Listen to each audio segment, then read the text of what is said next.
ആരോഗ്യ മേഖലയിൽ കേരളം ഒന്നാമതെന്ന വാദം വെറും തള്ളെന്ന് ആരോഗ്യവകുപ്പ് മുൻ പ്രിൻസിപ്പൽ സെക്രട്ടറി രാജീവ് സദാനന്ദൻ. നമ്മൾക്ക് ഒരുപാട് ദൂരം മുന്നോട്ട് പോകാനുണ്ട്. അപ്പൊ നമ്മൾ നമ്മൾ എങ്ങനെ ഒന്നാവാമെന്ന് നമ്മളെക്കാലം മോശമായിട്ടുള്ള മറ്റു സംസ്ഥാനങ്ങളും നമ്മൾ താരതമ്യപ്പെടുന്നു. അങ്ങനെയാണോ ചെയ്യേണ്ടത്?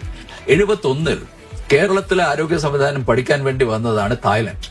ഇന്ന് തായ്ലൻഡ് എവിടെ നിൽക്കുന്നു, നമ്മളെവിടെ നിൽക്കുന്നു? ആരോഗ്യ മേഖലയിൽ ഒന്നാമതാണെന്ന് അവകാശപ്പെടുന്നത് വെറും തള്ളാണെന്ന് പുള്ളി പറഞ്ഞിട്ടില്ല. ഇതേത് തൃക്കാവടിയാണ് ഈ വാർത്ത വായിക്കുന്നതിലും ഇതിന് പട്ടിയുടെ വെളിവ് പോലും ഇല്ലാന്ന് മനസ്സിലായില്ലേ?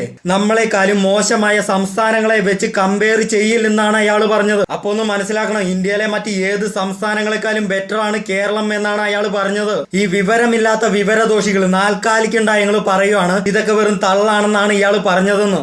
മനസ്സിലാക്കണം ഒരു വിഷയത്തെ എങ്ങനെയെല്ലാം വളച്ചൊടിച്ച് ജനങ്ങളിലേക്ക് എത്തിക്കുന്നു എന്ന്. ഇന്ത്യയിലെ മറ്റ് ഏത് സംസ്ഥാനങ്ങളെക്കാളും കേരളത്തിന് വളരാൻ കഴിയും എന്നാണ് അയാൾ പറഞ്ഞത്. അതായത് ഒരു വാർത്ത അത് ജനങ്ങൾ മനസ്സിലാക്കുന്നതിന് മുമ്പ് തന്നെ അതിനെ വളച്ചൊടിച്ച് ജനങ്ങളിലേക്ക് എത്തിക്കുകയാണ് ഇവര്. നമ്മൾ ഒരു കാര്യം മനസ്സിലാക്കണം, കേരളത്തെ ആരോഗ്യ മേഖലയെ ഇത്രയധികം ജനങ്ങളെ ആശ്രയിച്ച മറ്റൊരു കാലഘട്ടം ഉണ്ടായിട്ടില്ല. കേന്ദ്ര ഗവൺമെന്റ് നമ്മുടെ റിസോഴ്സ് എല്ലാം കട്ടുമുടിച്ചിട്ട് നമ്മുടെ നികുതി വരുമാനം എല്ലാം പിടിച്ചു വെച്ചിട്ട് പോലും നമ്മൾ ഈ എല്ലാ മേഖലയിലും ഒന്നാമതാണ്.